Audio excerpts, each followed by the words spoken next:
I soloed ARKVELD with every single weapon in Monster Hunter Wilds. Yes, you heard me right. If you're new to the channel, yo, what's up? I'm Tera. I'm a Monster Hunter veteran who's played the series for 20 years. ARKVELD recently showed up in the Monster Hunter Wilds beta as a last little secret surprise that Capcom unveiled, so naturally everybody was trying to speedrun it. But as I did solo ARKVELD with all of the weapons in Monster Hunter Wilds, I am here to tell you one thing. There is a 15th hidden weapon in Monster Hunter Wilds. It's the environment. The environment is absolutely ridiculous in this game. Not only can you get a rock here, you can get a rock here, crystals here, crystals here, crystals here, and even more little crystals in this tiny little area. It adds up to be an ass ton of damage. Now, before some of you call me a fraud, even a lot of the speedrunners are using the environment to their advantage to get these solo kills. And as we don't have access to proper weapons in the beta, some weapons make a lot more sense to be focused on a lot of raw damage, whereas some weapons felt like they were underperforming a little bit, like Sword and Shield and Dual Blades. And yes, I know a lot of folks out there already know that Capcom has addressed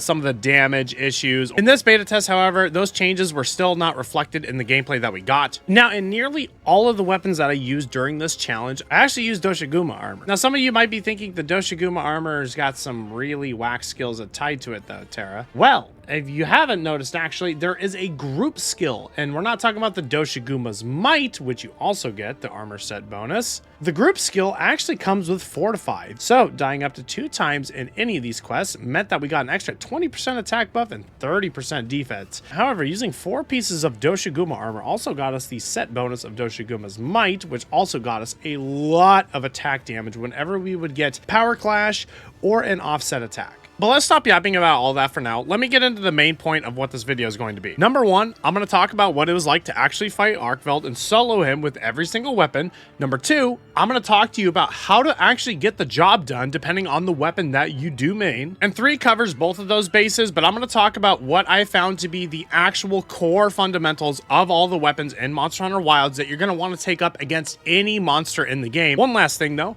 all of these solo runs were actually done on a live stream that I did on Twitch and YouTube as I multi-stream. So if you want to check out the actual footage, I have it linked in the description down below. And so going along with the order in which I did the weapons in the VOD of the live stream, let's get into our first weapon, the hunting horn. You know, hunting horn was actually a little bit surprising. I got this done first try. For anybody who doesn't believe me, go check out the VOD. Hunting horn actually seemed to put out a lot more damage than I thought it would. It might have been because of the attack up small buff, along with self-improvement. I also felt like the extra iframes you got from having self-improvement and such actually really helped out in this fight a ton. But for the most part, I really was just spacing out ARKVELD and trying to hit him with some of the good damaging attacks with hunting horn, like the primary attack button, triangle on PlayStation, or the overhead swing attack. But that's not all I tried to do. I really tried to make use of hunting horn's new mechanic, the echo bubbles, and through the echo bubbles you're able to queue up a few different notes at a time, which helped speed up the process of getting our melodies so much faster. And I did go through this fight trying to land a few offset attacks, but without enough practice they didn't amount to much. However, I did get 1 successful offset attack, and oh man, it felt so good.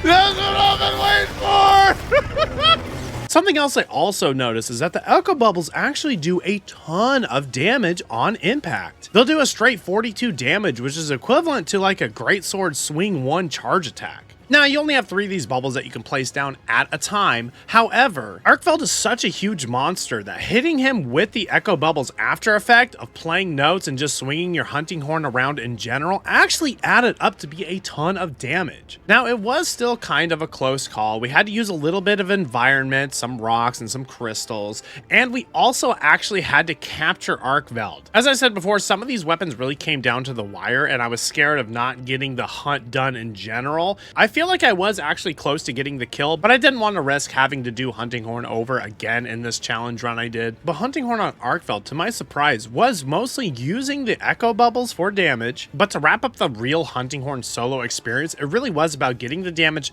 through the echo bubbles, just placing well-timed attacks on the head, not getting too greedy, and in moments where you could be greedy on a well-timed knockdown, doing your orchestra and pressing R2 to get even more damage in the middle of the actual orchestra string, and in between the melodies being played. And honestly, I feel like if I ran Hunting Horn solo again, even just a few times, I'm pretty sure I wouldn't have actually had to capture ARKVELD. I probably could have killed him, but this was me going in kind of blind and knowing just a few things with the Hunting Horn. So Hunting Horn was surprisingly good. Woo! Yeah, environment main! Environment! Yeah, baby! Now we have Switch Axe. Switch Axe actually proved to be a little bit difficult. Switch Axe is one of those weapons that Capcom did address, saying that they're going to bump up some of the damage numbers a little bit, though we don't know exactly what the end product is going to be of the tune-up that they're going to give Switch Axe. The Switch Axe experience really did feel like the best of both worlds scenario, though, where you are actually actively switching between sword mode and axe mode. New in Monster Hunter Wilds is the ability to recharge sword mode while you swing your axe. You actually get a lot of gauge back from it, specifically from the attack. And sword mode is where all the good damage was, of course, with Switch Axe. Now, Switch Axe actually was a little bit frustrating for me on the live stream. Sword mode has a new counter attack, which is actually super helpful, I think, in a lot of situations, except for the part where ARKVELD deals a ton of damage to you, regardless of whether you got the perfect counter or not. Now, this proved to be extremely frustrating, as I felt I was getting punished for actually landing one of the new mechanics on the Switch Axe. Getting punished by taking damage while landing that counter didn't feel as good compared to perfect blocking with a lot of the normal weapons, which pretty much reduce damage to absolute nothing, or depending on the attack, if it's a huge attack from a monster, a perfect block on any shielding weapon significantly reduces the damage that you take. However, on Switch Axe, with the sword mode having this new counter attack, I do understand the idea that maybe it's a high risk, high reward, and in certain situations, because sword mode is so offensive, using this counter could be actually super beneficial to Switch Axe's gameplay. However, sword mode is very offensive, and to perfectly time that, you have to be willing to take a huge hit if you mess up. Therefore, I do think Switch Axe could use a little bit of a bump up in this department with the perfect counter on the Switch Axe sword mode. But there is another argument that could be made where Switch Axe actually does have an offset in the axe form. I was only able to get this once, and it was actually kind of a funny story. I was asking chat how to do offset attack with Switch Axe, and one of my longtime viewers actually told me how to do it. And within 10 seconds, I landed a perfect offset attack on ARKVELD right after they told me that. I'd rather just time a well-timed off-swing, or, you know, upswing. Okay, yes, Matthew? Okay, Matthew, I believe you over anybody. Oh! Oh, Matthew, thank you! Oh! It was at that point that I understood that Switch Axe actually has a lot more going for it than meets the eye, but the damage numbers do feel pretty undertuned in this beta, and I know that a lot of Switch Axe mains have agreed with me in the past on that, and I think that that still rings true even for this beta, as we still don't have those changes yet. But all in all, I stopped using the counter in sword mode, and I opted to just try to play very evasive and to just dodge attacks and not try to go for a counter on ARKVELD, which is just a huge damaging monster. Now, most of the attacks I did do with Switch Axe was the wild swing into an overhead slam attack. I tried to get in as many sneak attacks as possible, as that does get your axe mode powered up from the get-go, and switching to sword mode whenever I could and whenever I had meter to try to expend some really good damage and just try to dodge through a lot of ARKVELD's attacks. This, combined with using a little bit of environmental damage, landed us a capture on ARKVELD in 18 minutes and 39 seconds. Woo! Yeah, if he left, he would have screwed me up. Because he would have gone either to sit down or all the way to nest, and I think it takes like a whole minute from here to go over to the nest. Next up, we have Insect Glaive. Insect Glaive was another weapon we actually got it done with first try. A lot of us were pretty disappointed with Insect Glaive in the first beta, I remember, but I've actually learned through a lot of the members in my community who are Insect Glaive mains and pretty much like connoisseurs, that Insect Glaive actually has a lot more going for it than meets the eye. However, I do think that is shined more in single player, because when we get the wound strikes with Insect Glaive specifically, you're able to get all of your Kinsect buffs with one focus strike on a wound. Having the red buff was the most important thing, and with Switch Axe Xbox's new charging ability of the secondary attack button, I found that with Glaive, it mostly was a chore of holding down the focus mode, holding down the secondary attack button, letting loose a lot of primary attack buttons, and really just trying to be on ARKVELD's sides for the most part and targeting his arms and his chains and letting go of the secondary attack button for the big damage that you get from the charge from the red buff Kinsect buff. Oh, that was a mouthful. But Glaive actually proved to be a pretty good weapon against ARKVELD because you were able to remain very mobile. ARKVELD was a huge monster, as we've talked about before. He's also extremely fast and has a ton of range. Therefore, using Glaive's mobility through the air and not even having our bounces yet, which are going to be changed in the actual release of Monster Hunter Wilds, Glaive actually felt like it did pretty decent damage, but I think that the key here was to hold on to your red buff as long as you could. Throughout the entirety of this fight, though, I did mostly keep full on all of my Kinsect extracts. The only time I'd go for the Ascending Slash with Glaive, which expends all of your buffs, but your Kinsect flies around and gathers a bunch of buffs in return and returns at least a couple of them back to you. Well, usually. I typically would only do that when there was a wound. Now this ties back into what I mentioned before, where Glaive gets all of the Kinsect extracts and buffs on a wound strike, of course. So in multiplayer, everybody's trying to hit the wounds, and you know, to their credit, because everybody wants to get the parts and the damage for everybody, of course. Every weapon has its own unique benefit to getting these wound strikes, however, but with Glaive, it's kind of important that you do get the wound strikes to get those Kinsect's buffs much faster, and as you do expend all of your buffs doing the Rising Slash with the Glaive, it feels kind of bad in multiplayer if you don't have a wound to actually get all your buffs back, because it's not guaranteed to get all your buffs back after this Rising Slash. However, in single player, as long as you have a few wounds, you can make use of all of your buff time and then re-up on all your buffs. Therefore, Glaive was pretty decent, I thought. However, I was lacking a little bit on the damage in the end, so with the use of some environmental damage and another capture, we were able to secure the W on Glaive. No, I didn't get this one. Oh! Let's go! Oh! Where are you going? Our first ranged weapon of the video, light bowgun. Absolutely broken in the right hands.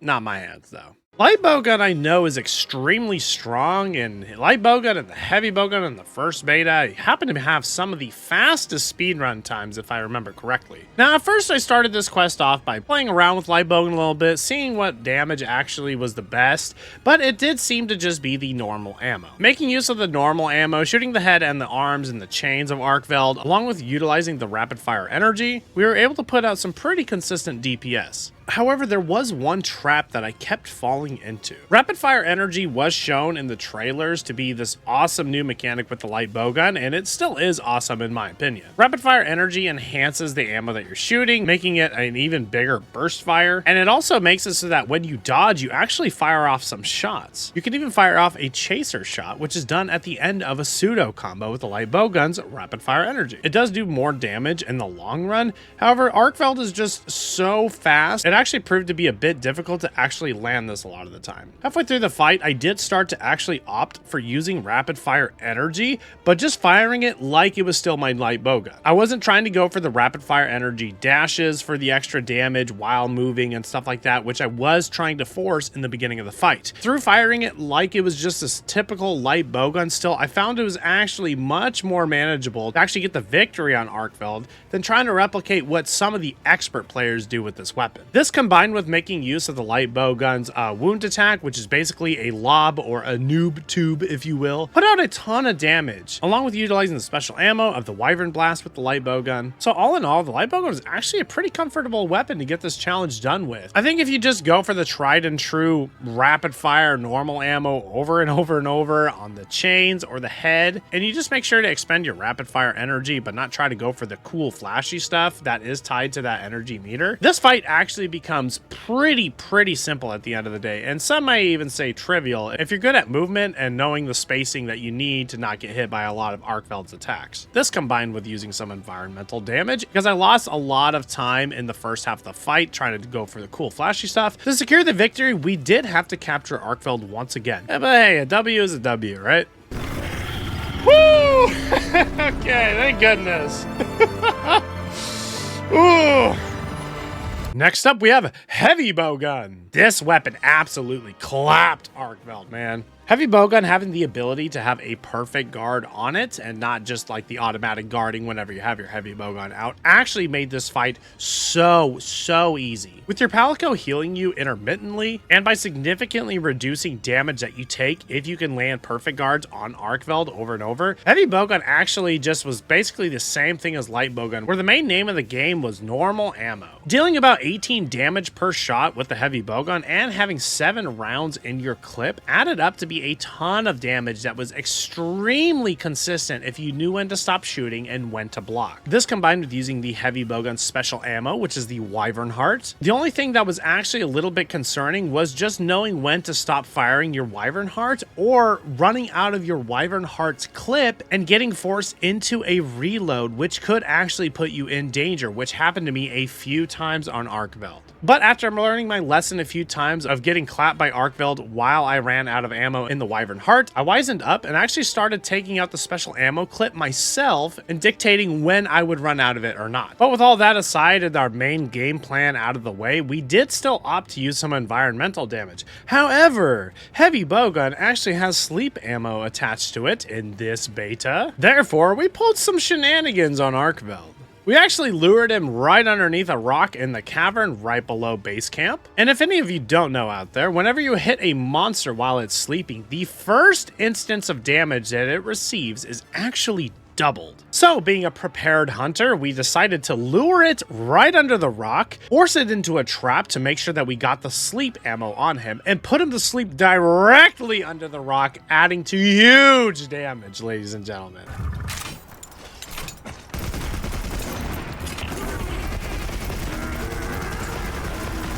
So after all the environmental damage and the normal ammo, we followed ARKVELD out to the desert, where we did have to capture him again. I'm just kidding, ladies and gentlemen. We killed him! We killed him! Our first weapon on this video! Yeah, Heavy Bowgun! We killed him with it in a time of 17 minutes and I can't remember how many seconds. But a kill was a kill and not a capture, so...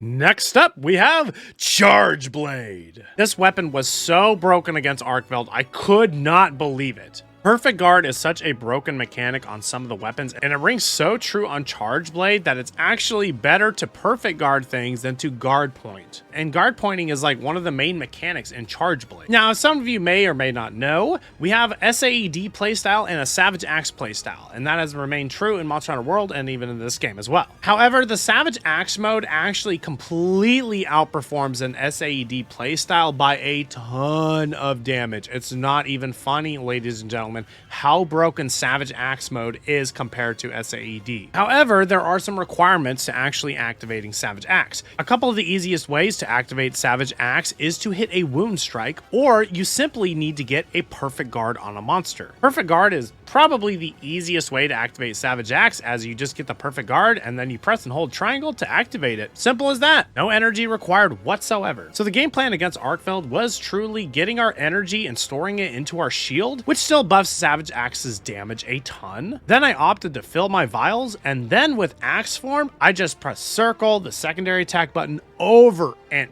over and over again. The damage on Charge Blade was absolutely disgusting. And when you do play Charge Blade, your hunter actually takes a couple steps forward when they do certain attacks with Charge Blade. ARKVELD is such a big monster that Charge Blade's huge, massive, wide AoE swings with Savage Axe mode were absolutely decimating his chains, his head. We got 2 knockouts on this dude, I think, maybe 3, and all while not getting hit, because every single step we took forward while doing these attacks would place us under his body just enough to not get hit by some of his attacks, which basically target directly in front of him. This was such an absolutely easy thing to do, and I'm not even very proficient with Charge Blade in Monster Hunter Wilds yet, at least. But even so, these core fundamentals of just getting the charge in our Charge Blade with the vials, making sure our shield was charged, and being able to activate Savage Axe on a moment's notice with any Perfect Guard or breaking a wound on ARKVELD basically meant that we had Savage Axe the entire time. Now, Tara, if this damage was so good, does this also mean that you killed ARKVELD and didn't have to capture it? You are correct, but guess what? that, ARKVELD wasn't even allowed to leave the first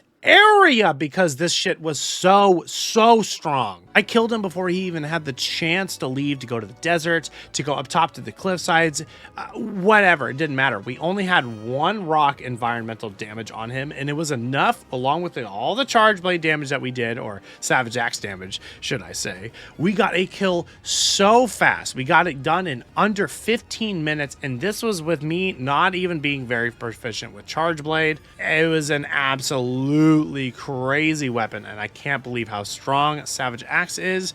I'm not asking Capcom to nerf it. I just like you guys to probably buff SAED to match it a little bit, if you know what I'm saying.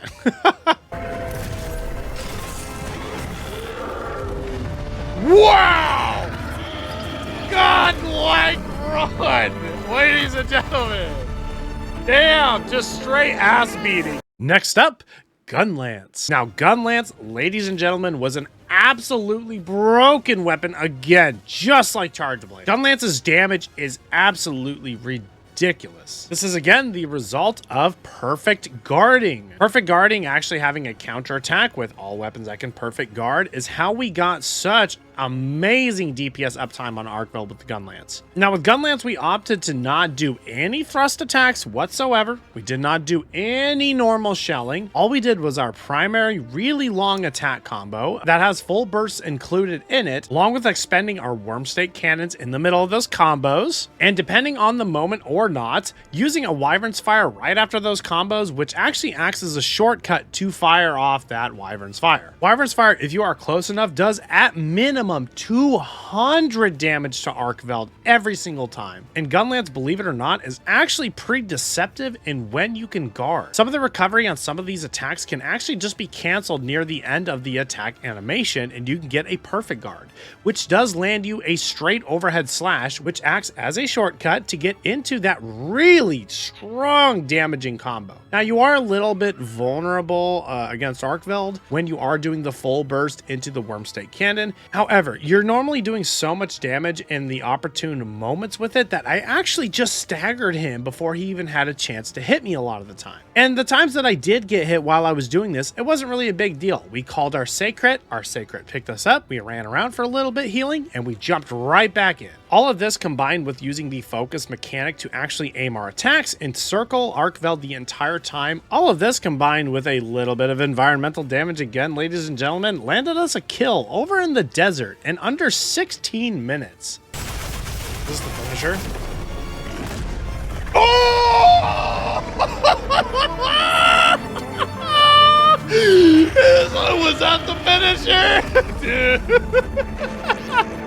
What an ass beating, dude. Next up, Hammer. Hammer was at first. Then this weapon was absolutely broken. Although I did not know it at first. This is the first weapon I actually took in and wasn't able to get it done first try. I spent a whole 17 to 18 minutes, if I remember correctly, just struggling to get enough damage in on this guy. The damage just felt so undertuned on Hammer, and 90% of viewers also agreed with me when I was playing. Some of the starting hits of Hammer landed only 7 damage, which is even less than some of Sword and Shield's attacks, which just felt wrong somehow. I've stood by the idea that the damage from Hammer actually feels pretty undertuned in the Monster Hunter Wilds beta. And so I struggled this first quest and just could not get it done, and I had to actually change my strategy of what I was doing. Let's talk about that strategy in the first quest that I failed. I didn't really actually have a strategy. I went in and I did a lot of the new hammer mechanics that we did have present in Monster Hunter Wilds. Utilizing the hook slinger to move around to get the charge attacks, getting full charge attacks on his head and going into spinning bludgeon and stuff like that, getting the absolute mighty power Thor hammer swing, I can't remember what it's called, getting that damage in, which was actually pretty good every single time I was able to get it on impact. But every little bit of damage where I felt like I was charging up and getting some damage in here and there that wasn't the mighty swing actually just did not end up to anything at all. He stayed in the first main area for so long that I nearly failed the quest, and he was only leaving at that 18-minute mark to go move to the next area, which is what told me I needed to abandon the quest. Now in the next quest, I decided to change up my strategy and to just go ham on him with some normal attack combo strings. And with the help of another viewer backing that info up, the biggest damage that you seem to get from hammer was any upswing in any combo. So I opted to just do the typical primary attack combo to get the upswing. But that's not all. The other biggest damaging attack was actually the Mighty Swing, but you can only go into the Mighty Swing charge after getting an upswing or a few other moments as well. Therefore, I just did primary attack combo over and over again, and I'd go straight into the upswing if I had the moment to do it. This landed me so much stagger, many knockouts on ARKVELD. After doing this main strategy of attack over and over, we got some cool highlights with the hammer that were actually extremely damaging, a little bit of environmental use, and we landed a kill, not a capture on ARKVELD with the hammer. Oh, sit down! Oh, sit down! It came down a little bit close to the wire, but getting a kill on ARKVELD and not a capture actually shows me that the hammer is capable of putting out mad damage. However, I do still have some issues with this weapon. Capcom, if you are listening, I think it needs a damage tune-up for a lot of the other things that aren't this primary attack combo, where it's just normal attack combo into golf swing into mighty charge. The hammer feels like it's such a mobility monster and has such cool combos that are actually tied to it now that it almost feels like a shame that we don't use a lot of the moveset if we want to get out the good damage with hammer, when it has so many new things that are going on for it that they get overshadowed by just how much damage this does, which isn't crazy broken, but it's so much stronger than everything else that there is little to no point in doing everything else. So all in all, hammer is super clean. A little bit of a damage tune up to some of its other attacks though. Please Capcom, please. Lance. Lance was absolutely disgusting. This is another case of being an absolute perfect guard monster machine of a weapon. Whenever you get a perfect guard, you get a little shield bump, which does a significant amount of damage, 18 damage in the right spots, if I remember correctly. But not only this, you go straight into your typical thrusting attack combos with Lance. This combined with the wide sweep in the middle of these attack combos doing significantly more damage than your thrusts in this game. This combined with finishing full combos with the triple thrust attack and being able to guard at a moment's notice with Lance, even in the middle of the triple thrust attack, we just stuck to ARKVELD like glue. It's pretty much the exact same thing in Monster Hunter Wilds like it was in Monster Hunter World against something like Fatalis or even some of the toughest monsters in that game. Lance is an absolute machine of a monster where the best offense is indeed the best defense. And especially with a perfect guard as a new mechanic in this game, which is an absolute broken mechanic, destroying ARKVELD with this weapon was an absolute cakewalk. I even bet that if you've never played the Lance before, and even if you are a little bit decent with perfect guarding or having good timings and understanding ARKVELD, if you're able to just hold focus mode down, get some perfect guards, and mash the primary attack button on ARKVELD in the right spots, I think that even an inexperienced player, when it comes to the Lance, could get the solo victory on this guy. Otherwise, there wasn't really much to say with Lance. Getting some of the focus wound strikes did prove to be a little bit challenging, but Lance was an absolute beast of a monster where you were just able to sit there the entire time and do your thing. It was absolutely insane, man. And I gotta be honest, I know that they're giving a little bit of a tune-up to Lance in Monster Hunter Wilds as well when on the full release after the testing of the first beta, but after fighting ARKVELD with this weapon, I felt like it wasn't actually necessary at all. However, I'm not saying that they shouldn't bump it up. I'm going to be extremely happy with whatever changes they make to it that are beneficial for it, of course, because this weapon already felt actually pretty good. So if it gets a little bit of a bump up, I could easily see this being one of the best weapons to use in Monster Hunter Wilds on a tier list or anything like that. With all of that and getting a little bit of environmental damage, we were able to kill ARKVELD with the Lance, ladies and gentlemen. Yes, I got the capture with a lot of the other weapons, and on this weapon, you might have thought that I had to capture him. Nope. We killed him. He didn't even make it to the desert, although he did make it up to the cliffside and, you know, he got his ass beat by some crystals. But it was mostly me beating his ass with Lance the entire time.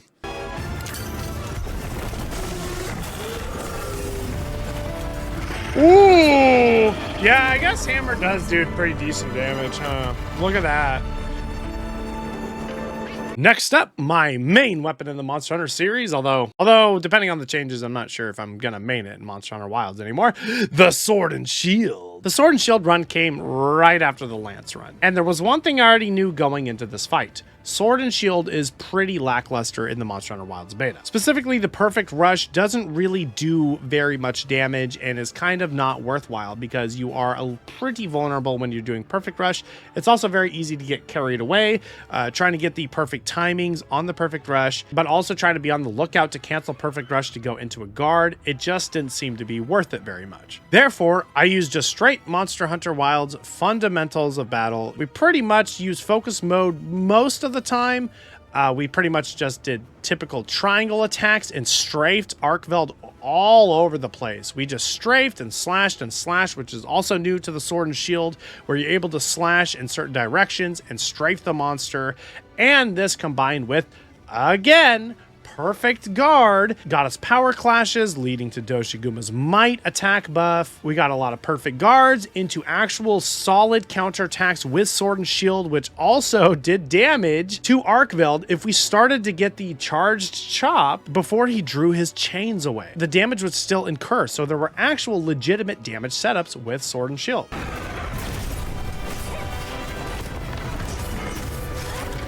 Utilizing perfect block, having good fundamentals, and just strafing the hell out of ARKVELD meant that we were able to use a very undertuned Sword and Shield in the Monster Hunter Wilds beta. Truth be told, we had 1 minute left in the quest, and I think that I was actually very, very close to killing ARKVELD. However, he stopped at a place that was before his final resting and sleeping place, and with 1 minute on the clock, I opted to not have the chance for him to jump up, maybe miss a flash pod or a luring pod to keep him in the area. So I made a judgment call and I decided to capture him. Woo! Okay, I think I could have killed him, but I didn't want to risk him flying to nest and me not hitting a flash pod or a luring pod. So, Sword and Shield with good fundamentals, super awesome. Capcom has addressed, though, that they are buffing Sword and Shield in certain ways. I'm not really sure if it's been addressed yet or not, because so far it's pretty lackluster in the damage department. However, I think that Sword and Shield is going to be super viable and a really good weapon with the buffs that they're going to be providing to Sword and Shield on the full release of Monster Hunter Wilds. Next up, a weapon that they actually are nerfing from the Monster Hunter Wilds beta, and I really don't agree with the nerf. I feel like you should just bump all the other weapons up to its level, but that's okay. The bow! The bow has a very simple game plan of making sure that you have power coatings at all times and utilizing your tracer arrows. Anytime you fire a tracer arrow into ARKVELD or another monster, all of your arrows home in on the tracer arrow, and they also do more damage. From there was doing the 3-fire combo of utilizing the bow's normal shots, going from level 1 to level 2 to level 3. From there, doing a power shot using the secondary attack button, ended up using 4 of our bow's power coating. Whenever you use power coating, you do get 8 coated arrows. With the amount of time that the tracer arrow does stick into the monster, and from the damage that you get from it, this allowed enough time to get 4 full combos on ARKVELD, with each arrow doing about 8 to 10 damage, give or take. You don't need to be a mathematician to know that this damage is absolutely insane. Now, the truly strong damaging attack from the bow is the focus attack. Whenever a wound was presented on ARKVELD, utilizing the arc shot after a wound has presented itself will fire a volley of tracer arrows into ARKVELD. From there, utilizing the focus attack, the focus fire hailstorm, ended up in a ton of damage, homing in on all the tracers and the wounds at the same time, which also led into an automatic dragon piercer, ladies and gentlemen, which does huge damage, absolutely nuts damage. Might be why they're nerfing the bow, honestly. But utilizing some well-timed perfect dodges and not panicking, using our arc shot when wounds presented themselves for the focus fire hailstorm, and the simple tactic of utilizing our power coating, firing off tracer shots, and doing our 1, 2, 3, 4 combo into ARKVELD, and utilizing some environmental damage, of course, and following him to the area before his final resting place, we were able to get the kill on ARKVELD in under 18 minutes. Oh! Nice! Not bad, not bad. Minute 52. I can't believe they're nerfing bow. Next up, the Longsword. Longsword is definitely back and better than ever in Monster Hunter Wilds. However, on a lot of ARKVELD's attacks, I felt like getting the Foresight Slash wasn't enough to actually get our meter up, but Longsword overall wasn't actually that hard of a challenge. Longsword is definitely stupidly strong in Monster Hunter Wilds. I don't think it's necessarily broken or that it needs a nerf or anything, but Longsword just has so many tools and ways of getting its meter now that it's actually kind of hard to choose what is the best way to do it. For players who are familiar with Monster Hunter World, it was always about getting a perfect Foresight Slash into the round slash to get a gauge of meter immediately. In Monster Hunter Wilds, this still remains true, but ARKVELD is very fast and he jumps around the place a ton. Landing the Foresight counter was easy enough, but not getting the follow-up after it meant that you couldn't go straight into the round slash. So I had to think of other ways to get my spirit meter up. So I did opt to use the new method of holding down the R2 button to charge up the spirit gauge and go straight into a round slash. However, this took a significant amount of time, so by the time that I was able to get it, sometimes it would just flat out miss. But once I did get that red gauge, I would just go ham on ARKVELD. But I wouldn't just go straight into Helm Splitter into the new attack. No, instead I actually tried for the new method of longsword play, which is to utilize the red gauge, which decreases automatically, and try to land the Helm Splitter attack combo near the end of the red gauge. Red gauge actually buffs a lot of your basic attack combos with longsword, as many of you may know, and makes you very mobile. So utilizing this and utilizing focus mode, I tried for another strategy which is just basic fundamentals, where I would just strafe and kind of kite ARKVELD all day using focus mode and just mash the primary attack button and the spirit combo. And like I said, following that up with the red gauge nearly being at its limit and hitting a Helm Breaker and going straight into the follow-up attack after that resulted in tons of damage. But this is another example in a case of you don't need to be really good at landing these super strong hitting attacks. No, it was actually very, very calming and simple way of playing that I really enjoyed from Longsword, where I just felt like I was able to strafe and land all of my hits because of focus mode, making it just so easy to aim. Longsword has some very cool, neat attacks in this game now, and I think that the tried and true method of just Helm Breakering everything in this game is completely gone now, and I absolutely love it. And this probably was a little bit of a skill issue, but I actually had a pretty hard time hitting some of these wounds. Longsword's focus attack actually lands you a whole meter upgrade whenever you do land a focus attack on one of the wounds on a monster. However, it is a very pinpoint stab thrust attack that Longsword does. So if you don't aim it right, or if it's on the other side of the monster, the Longsword doesn't seem to pierce through some monster hide or skin to actually target the wound like it should, I think. That, or I'm just bad with it, I don't know. I'm a Monster Hunter veteran. I've been playing the series for nearly 20 years. I'm not one of the new Fiverr woodworks who came out being Longsword experts. Now that the obligatory shitting on Longsword segment is done in this video, I gotta say, jokes aside, Longsword is very strong with the use of some environmental damage, some okay gameplay, and some pretty good counters, and utilizing the red gauge, we were able to get a kill on ARKVELD right before his final resting place. Oh! Oh! Oh God, I wish the camera angle was better for that. I wish the camera angle was better. Now, the weapon I've been considering maining in Monster Hunter Wilds, although now I've kind of fallen in love with Perfect Guard, so I'm not really sure. But these last two weapons are absolutely super sick, and I can't wait to main them. But let's get into our second to last weapon, the Dual Blade.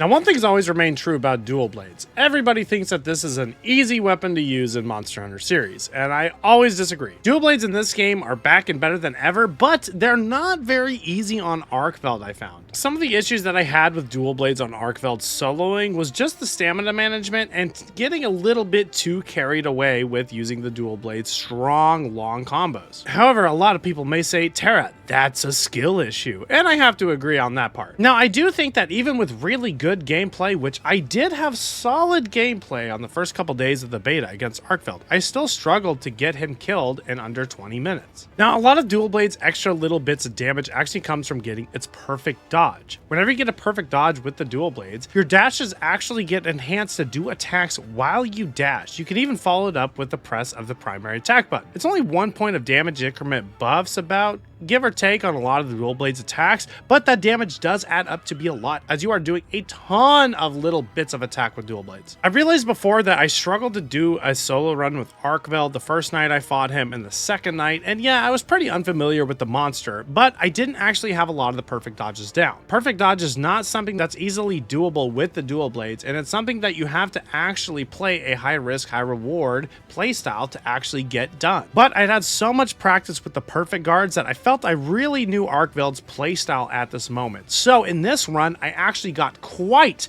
a number of perfect dodges with the dual blades, leading to the damage that I did need to finish out the fight. With some environmental damage, we were able to capture ARKVELD in his final resting place with only 19 seconds on the clock, ladies and gentlemen. I wanted to kill him so bad, I did. But when it dropped down to 30 seconds and 20 seconds, I was sweating and I wanted to call a win, so we finally got it. I did think that dual blades are a little undertuned, or as one of my viewers also pointed out, that we don't actually have access to like elemental dual blades per se, and dual blades and sword and shield and bow have always made really good use of elemental attacks. And I think that dual blades are either undertuned a little bit, or we just don't have access to the right types of dual blades for certain monsters. I didn't want to risk it. Shit, I didn't want to risk it. Win's a win. Win's a win. Finally, probably one of the most impressive weapons in the Monster Hunter series altogether. One of the longtime fan favorites, one of my longtime favorites, and a super solid weapon choice in Monster Hunter Wilds, the Greatsword. Greatsword is quite possibly one of the best weapons in Monster Hunter Wilds, especially on ARKVELD, and here's why. With Greatsword, not only do you have really good damage and very good reach, you also have access to offset attacks, which are actually very, very easy to get. But it's not just the offset swing attacks. It's actually the other most broken mechanic in Monster Hunter Wilds. You may have already guessed because you've heard me talking about it most of this video if you have tuned in all the way up until this point. If you skip to this part of the video because you just want to know about the Greatsword because you're just a damage main, I'll tell you what it is right now. It is, again, the Perfect Guard. Perfect Guard is absolutely insane, and every single weapon that can get a Perfect Guard has its own little benefit. Greatswords being extremely low recovery time after the Perfect Guard, meaning you can go straight into a charge slash, which isn't like straight into the middle of a combo, but you're able to get nearly a full charge slash on a Perfect Guard on a lot of monster attacks, which adds up to a ton of damage. Not only this, after a Perfect Guard, you can actually just go straight into an offset charge swing as well, which meant that we actually had legitimately near perfect scenarios of Perfect Guard setups into offset swings on ARKVELD.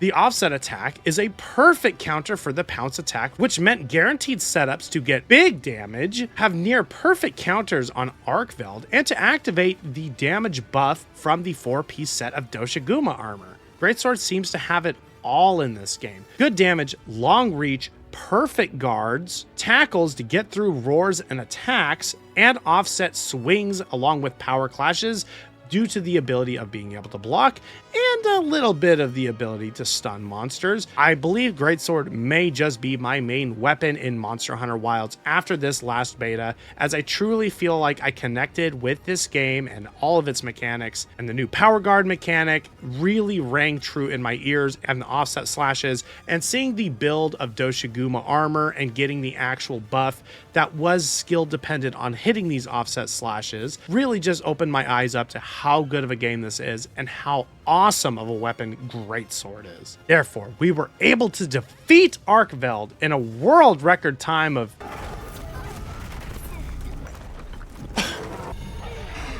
oh, dude, I should have gone for Pillar. Oh, how was he not dead yet? Yeah, I still somehow failed this quest. I don't know what happened. Even though I was playing pretty well, I think that I just didn't do enough damage because I was fishing for offset attacks and power guards too much. So I think I got carried away thinking I was like a god gamer or something, and I just didn't do enough damage to ARKVELD. So we actually had to run the Greatsword one more time. So this time, as I was pretty tired at the end of the stream, having run all these weapons, I wanted to just get the defeat on ARKVELD and call it a day and call it a win. Therefore, I decided to capture him. But there was one big problem. I was out of tranquilizer bombs. I checked the timer on the quest and I realized that I only had a few minutes to spare. Therefore, I made a snap decision. I was going to farm the materials that I needed on the way to ARKVELD to craft tranquilizer bombs just to capture him and call it a day so I could order a pizza after this good-ass stream because it was National Pizza Day. So I went near the Doshiguma resting area. I grabbed some sleep herbs, the only sleep herbs on the map apparently. Then I fast traveled over to the Oasis. I ran over there and grabbed some parashrooms. Had auto crafting already turned on, so the tranquilizer bombs automatically formed. We went up and we captured ARKVELD, simple as that. But if it must be said, I did have a really good time of a 14.5-minute ARKVELD with Greatsword on one of the streams before this stream. So Greatsword really is that good, but I was probably tired at the end of the stream. But Greatsword, absolutely beast of a weapon, and I cannot wait to probably main it in Monster Hunter Wilds. Well, that's all the weapons, ladies and gentlemen. I think that now that we're at the end of the video, I just wanted to wrap up a few thoughts that I have on the weapons and the mechanics of Monster Hunter Wilds. And let's talk about the monsters a little bit too. ARKVELD, super amazing flagship monster. This monster is so cool, man. Just hearing his awesome theme song, the spectacle of the giant monster himself, the chain-like appendages it has, the attacks that it does, the wide range, huge range that this monster has, his roars. This is a super cool fight, and Capcom really outdid themselves with this monster, and I really am not exaggerating, you guys. They did an amazing job with ARKVELD, and I absolutely love this monster. Now, when it comes to the mechanics of Monster Hunter Wilds, I feel like I truly started to understand this game with the second open beta. It's all about using focus mode. Focus mode helps you aim your attacks so much better and really makes up for a lot of the stuff that you couldn't do before. Now, the controls may be a little bit wonky depending on the weapons, but the focus mode really does help to aim your attacks. Like I said before, it helps you to strafe monsters and get some really good hits in while remaining mobile and not so vulnerable with some of the weapons that can't guard. But for the weapons that can guard, utilizing that perfect guard mechanic is super strong and actually leads to a counterattack. And I think I really do love it as a universal mechanic, but I think that it being so strong is very rewarding for players who want to take that risk of blocking at the right time instead of just holding down the block button for a few seconds, as opposed to really challenging the monster, getting that perfect block, and getting a sick counterattack leading to a clip or a highlight of your own. It's super awesome, man, and I cannot wait for this game. I had so much fun in this beta when I finally felt the challenge that was ARKVELD, such an imposing monster that is not an Elder Dragon, and I thought that this game was so cool over this last beta. Even though I loved it in the first one, I somehow loved it even more, ladies and gentlemen. ARKVELD, peak monster. Good job, Capcom. God. If you're interested in watching the over 6-hour footage for this live stream, I will have a link to it in the description down below. But if you would like to see me do it live, I'm going to do it again. If you're watching this video in the first week of its upload, I will be doing it this coming weekend, February 15th at 11 a.m. Pacific time. I will also have a link to that in the description down below. If you enjoyed this video, I highly recommend you subscribe to the channel. I'm going to be covering everything that there is to know about Monster Hunter Wilds when it comes to guides, tier lists, builds, and discussions about how the game is played in general. I have multiple weapon guides on Monster Hunter World, and I plan to make a guide for every single weapon in Monster Hunter Wilds and a guide for everything that there is to know. So I'm letting you know personally, this is the place to be if you are a beginner in the Monster Hunter series, or there's anything that you need to know at all about Monster Hunter Wilds and how to play the game and how to really get good. But finally, if there's one more thing I can ask, what weapon are you going to play in Monster Hunter Wilds? This has been TeraRyza. I'm signing off, and I'll catch you guys and gals in the next one. Peace!